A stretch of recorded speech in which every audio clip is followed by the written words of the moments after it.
If you went missing, do you think your family and friends would notice or even let anyone else know so that they could search for you?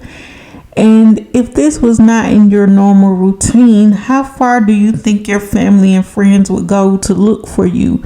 Do you think they would think that you were going to pop up and give an explanation as to why you went missing for however long? If so, this is the case of Taylor Casey.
I'm sure when the family and friends of Taylor Casey found out that she was going on a yoga retreat, they didn't think twice about it. Maybe because this is something that she had talked about for a while, or maybe it's something that they figured that she would do.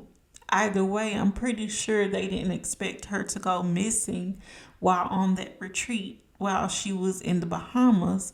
I I'm sure that they were thinking that, oh, she's gonna have a great time, and she's gonna come back refreshed and renewed and able to teach people in her life, or just people in general, the things that she learned while on that retreat to help her either relax or find some kind of coping skill for anything that they were going through at the time. But little did they know she would vanish into what seems like thin air, and the police in the Bahamas were not going to be very helpful in locating her or even searching for her to begin with, because as her family has said, they're not happy with the way the Bahamas police are handling this, because in the beginning when she went missing, they didn't the family went to the island, Paradise Island to be exact, to look for her. And they didn't see flyers or anything up around the island reporting that she was missing. They didn't see any signs of any search parties looking for her. But when the Bahamas police held a press conference, they made it seem like they had all of their best detectives working on it. They said they used drones, they used water search uh, divers and other things to look for her. But when her family arrived, they said they didn't see any of this. So they're not happy with the way that they handled the search from the beginning, because as many people know, the first 24 to 48 hours are the most crucial time to look for anyone, because that's when they could be moved or um, transported across state lines. I'm not going to say the actual word, but I'm pretty sure you can put two and two together. But that's when they're moved or transported across state lines for not the best purposes. And that's saying the least about that. But I'm pretty sure that Taylor's family would be grateful for anything that any new updates that they could receive. They have found her phone. It pinged in the water nearby where they were searching for her, or her family was searching for her. They found her phone and other belongings, but unfortunately, they didn't find her passport, which is very alarming because I'm pretty sure someone of her age, which was 41 at the time that she went missing, would not just leave all of their personal belongings behind and only take their passport if they're planning to disappear or just walk away from their old life and start a new one. I'm pretty sure they wouldn't leave things behind like their clothing and other personal effects, which was what her family and friends found when they went to her room at the retreat where she was staying. And the most alarming thing about this is when her family tried to speak to everyone, including the guests at the resort, they were told to basically leave and not come back because they were disturbing the peace of the guests there.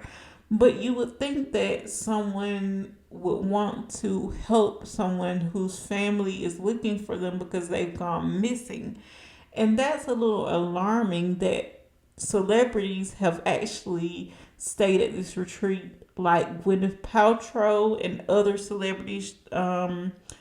And you would think that with it being that kind of place, that there would be a little more security and that people would be more willing to talk about when the last time they saw Taylor. But according to a lot of the guests that left, they didn't even know that she was missing. So they were worried, so they left. And, it's really alarming that they would just not want her family and friends to at least talk to the people that were in, I guess, a group with her. I don't know if that's something that they do, like go into groups together and do yoga or anything like that, or even if they follow like the buddy system.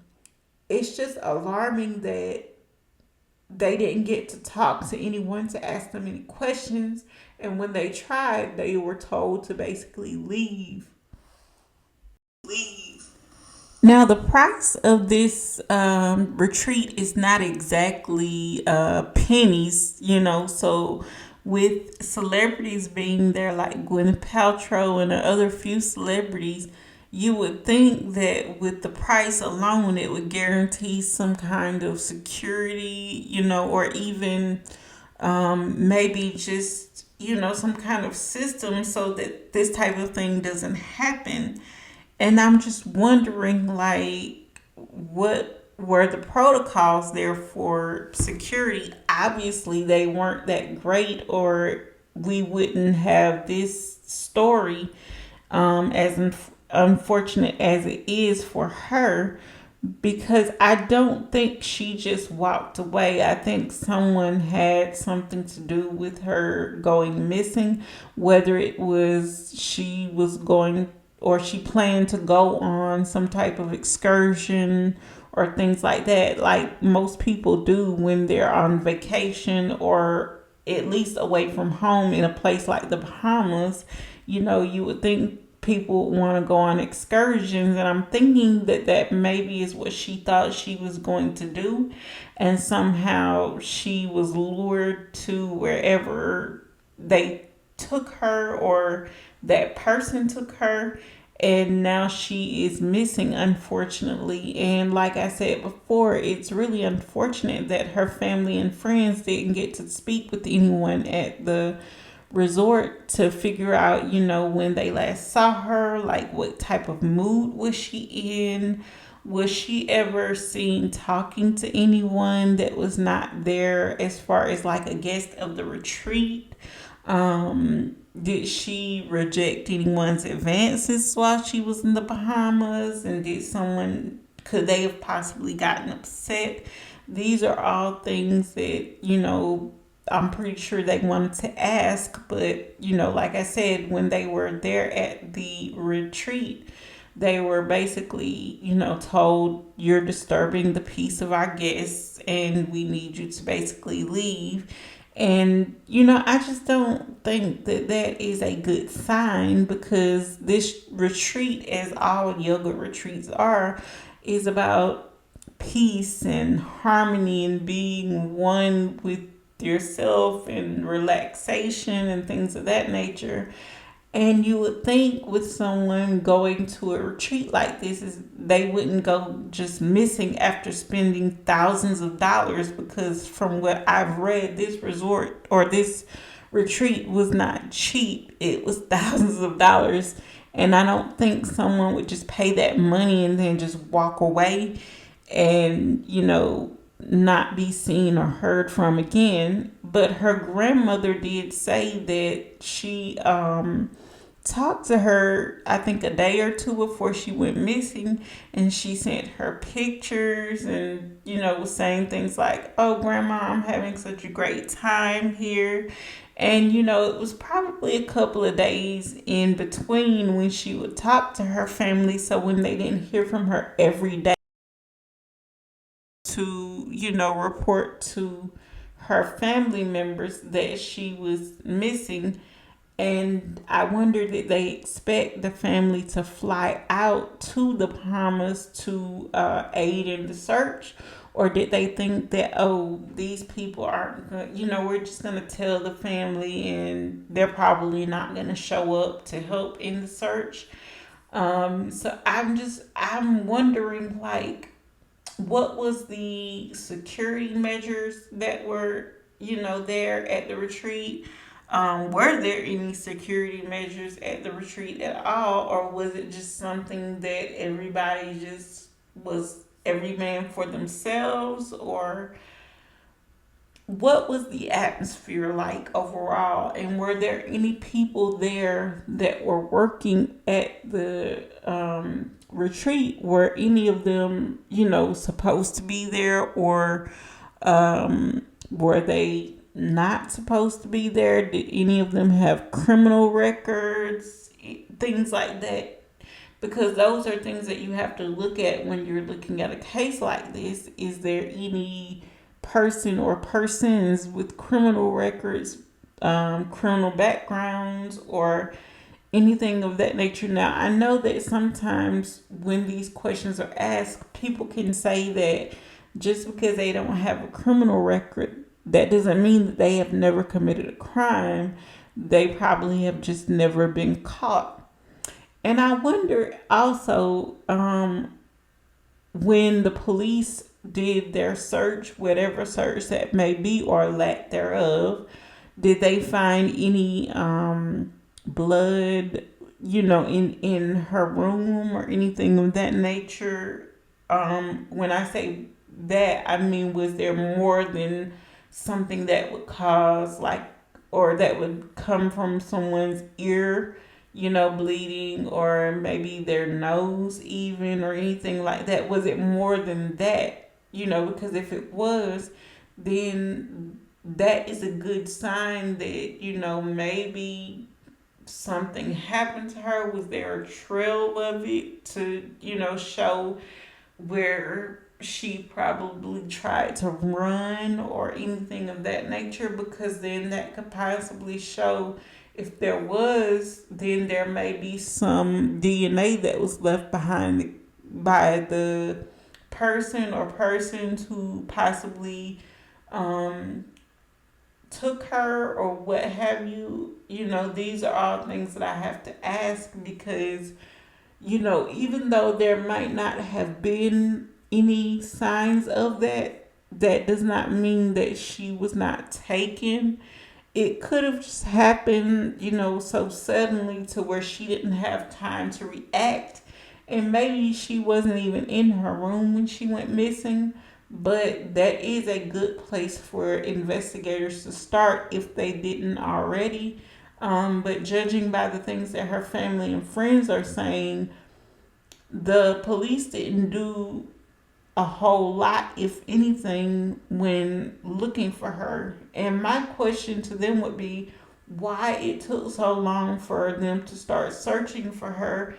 Because when you receive a word that someone is missing, you spring into action fairly quickly so that you can find the person as quick as possible. But it seems like they didn't do this, and it seems like, really, to be honest with you, they didn't even care, because it's not their relative, their family or friend, or even, for the people who have children that are working this case, it's not their child. So, they really didn't care, and so they didn't put much effort into looking for her, and they just assumed that, oh, she just walked away or ran off somewhere and she'll probably be back. It's like they didn't even think twice about it to even go look for her, and it took them so long to do so in the first place. So that's very concerning to me. I also read that there were women, too, if I'm not mistaken, that were at the on the island a few days before, and they reported that they were looking for seashells. I'm guessing that they were looking for these as like souvenirs to take home. I don't know if it was for themselves or souvenirs for their family and friends. I'm not sure. But they were looking for seashells, and I believe it was two guys approached them, and they, I guess, were having drinks while they were with these guys. I'm not sure if it was, drinks. They were having drinks with them, or just drinks, just having drinks as two people that were on the island or what have you. And they said that they started to feel like they had been drugged. Unfortunately, I don't think they reported this to the police or what have you.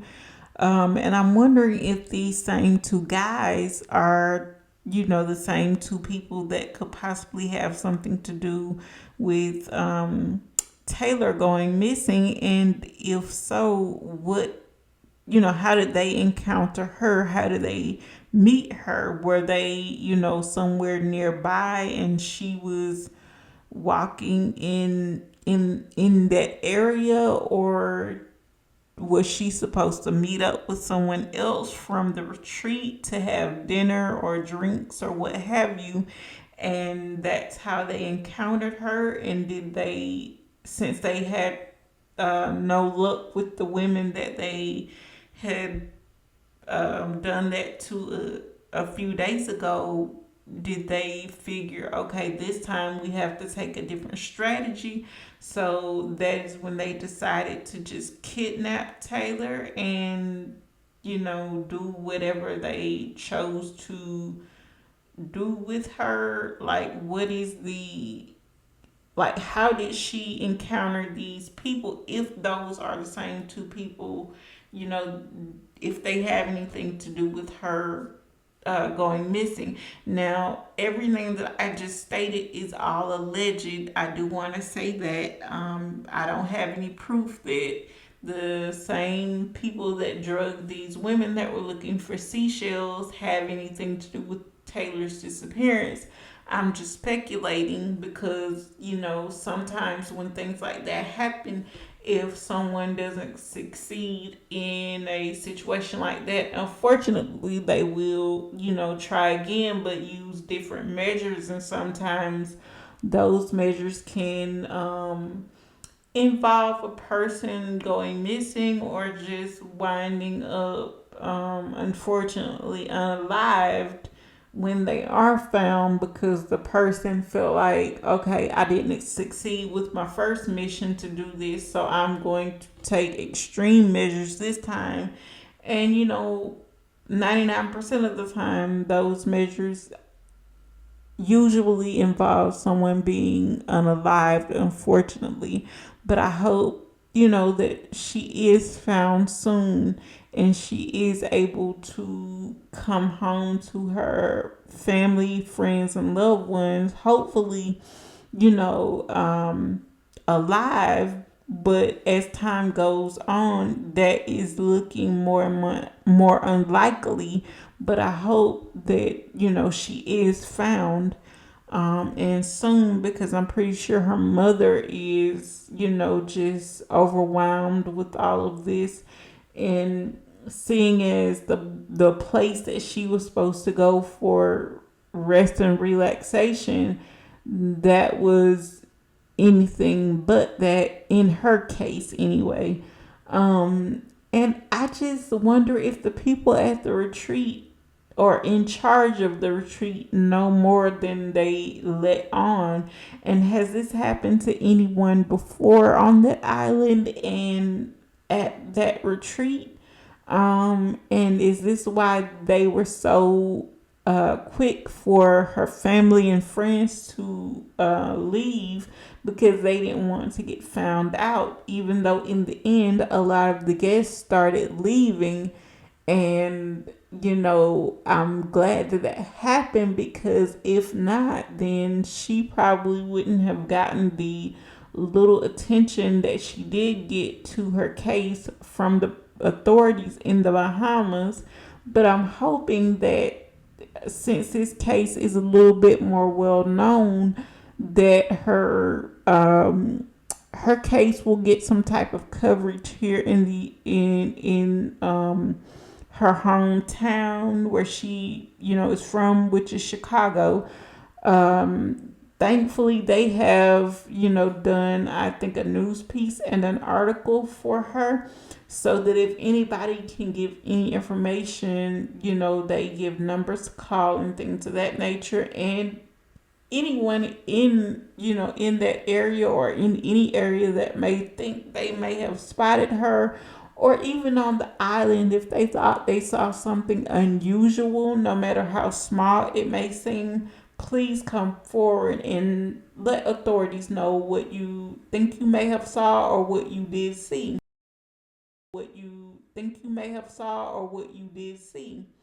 Now, the thing to do would be to call the FBI, also 911 and the Bahama authorities, and let them know of any information that you may have in this case, because it can help bring her home, no matter how small. But unfortunately, guys, that brings me to the end of today's video. If you liked today's video, please don't forget to leave me a thumbs up. Please don't forget to leave me a comment down in the comment section below. And if you are not already subscribed, before you leave, please make sure that you subscribe, because it helps out the channel a lot. And until next time, guys, thanks for watching, and I'll see you on the next one.